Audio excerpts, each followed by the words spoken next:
On the highway to the airport, as we're leaving Saudi Arabia, the call we've been waiting for. Hello? It's a woman who says she's the mother of two girls, one 13, one 14, who've been married off by their father. Assalamu alaikum. Hello. Wa alaikum assalam. Thank you very much for talking to us. What's the situation? What happened with your two daughters? She's too afraid of retaliation to talk to us on camera, and it's taken days to build the trust for this conversation. Through a translator, she explains. Forced them to sign the papers and threaten them if they don't go along with the marriage, they will be divorced. And it's a terrible thing for a woman to be called divorced, obviously, in the culture. Wajiha Al-Huwaida is a women's rights activist. A few days earlier, she told me this mother's case was not unique. She is angry that Saudi mothers have few rights in court when challenging their husbands, and she's taking her campaign to the internet. Yes, it has 5 stars as well. Already, like, it's just yesterday we published it. Already. Yesterday? And now it has 500 views already. Yes. Al-Huwaida released a web video campaigning for a girl who's just 8 years old, recently married against her mother's will to a 47-year-old man to settle the father's debt. A judge refused to annul the marriage, but required the girl's husband to sign a pledge that he would not have sex with her until she reaches puberty. I asked her how old are you, and she said I am 10.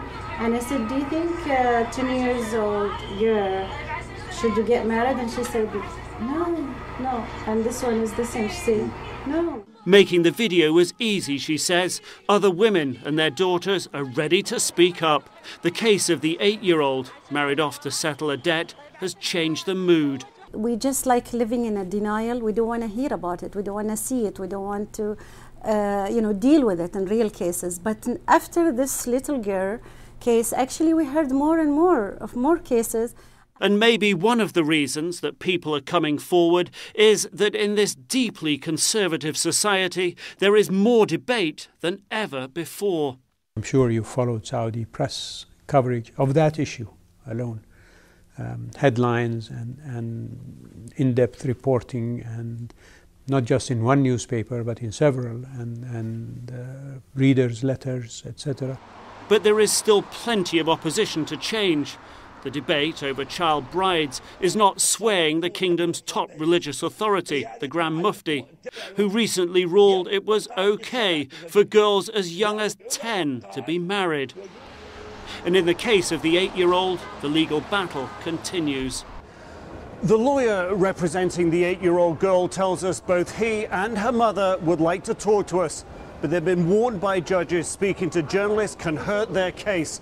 So ahead of their appeal, they are being forced into silence. At the Saudi government-funded Human Rights Commission, they want to change the laws, set a firm minimum age for marriage, but they say they lack the power. We cannot interfere into this is a field, we cannot say the judge is wrong.